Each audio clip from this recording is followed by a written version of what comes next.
बर्बादी उसका ढाबा, रीढ़ की ताकत है, उसकी रीढ़ की हड्डी है, हम वो ढाबा को चला के राख कर देंगे। सीरियल गंगा माई की बेटियां में आ गया है बहुत ही धमाकेदार ट्विस्ट। जी हां, आप आने वाले ट्विस्ट में देखने वाले हैं कि यहाँ पर अब जो गंगा माई हैं, यहाँ गंगा माई को अब सब कुछ बर्बाद करने के लिए उनका यहाँ पर 3 लोगों ने हाथ मिला लिए हैं, और वो 3 लोग कोई और नहीं है बल्कि हैं एक तरफ अब इंदुवती, तेज प्रताप सिंह और बिमला। जी हां, इन तीनों ने हाथ मिला लिया है गंगा माई को बर्बाद करने के लिए, क्योंकि ये सारे के सारे सिद्धू और स्नेहा के दुश्मन हैं। चलिए बताते हैं आखिर क्या हुआ, क्या होने वाला है। लेकिन हां, अगर अभी तक आपने हमारे चैनल को सब्सक्राइब नहीं किया है तो जल्दी से कर लीजिए। जहां आपको पता ही होगा कि एक तरफ जहां दुर्गावती की तबीयत बहुत ही ज्यादा बिगड़ जाती है जब उसे पता चलता है कि उसका बेटा नौकरी ढूंढने के लिए गया, जिसके बाद यहाँ पर घर में माहौल बहुत ही ज्यादा बुरा हो जाता है। लेकिन यहाँ पर जब सिद्धू जैसे तैसे बात करने के लिए अपनी माँ से जाता है और अपनी माँ को मनाने की कोशिश करता है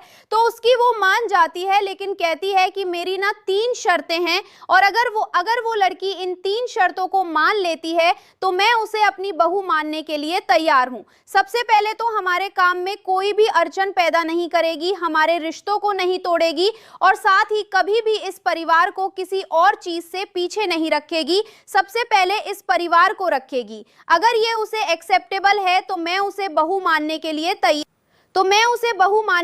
तैयार हूं। लेकिन यहाँ पर अब जैसे ही सिद्धू को ये बात पता चलती है, वो बिना कुछ कहे वहां से उठकर चला जाता है और स्नेहा जी के पास किचन में होता है, जहां पर दोनों के बीच क्यूट से मोमेंट देखने को मिलते हैं। स्नेहा को देख रहा होता है अब सिद्धू और यही सोच रहा होता है कि कैसे बताऊं स्नेहा जी को कि माँ ने क्या 3 शर्तें बताई हैं। लेकिन वहीं दूसरी तरफ आ जाता है सीरियल में ट्विस्ट, और यहाँ पर अब वो कुछ भी नहीं बता पाता है। जी हाँ, यहाँ पर अब जो दूसरी तरफ इंदुवती होती है वो काफी खुश होती है, और बस वो तीनों जन हाथ मिलाकर यही कह रहे होते हैं कि अब कुछ भी हो जाए हमें गंगा माई को बर्बाद करना है, उस गंगा की बर्बादी ही हमारी जीत है। जिसके बाद इंदु कहती है कि मैं उसके ढाबे में आग लगाऊंगी और सब कुछ तहस नहस कर दूंगी, तभी ये सब टूटेंगे। तो अब देखना इंटरेस्टिंग होने वाला है, क्या सच में गंगा माई का ढाबा जलते ही सब कुछ सही हो जाएगा इन लोगों की जिंदगी में, या फिर अब सिद्धू बचा पाएगा गंगा माई का ढाबा। आपको क्या लगता है, हमें कमेंट जरूर करें।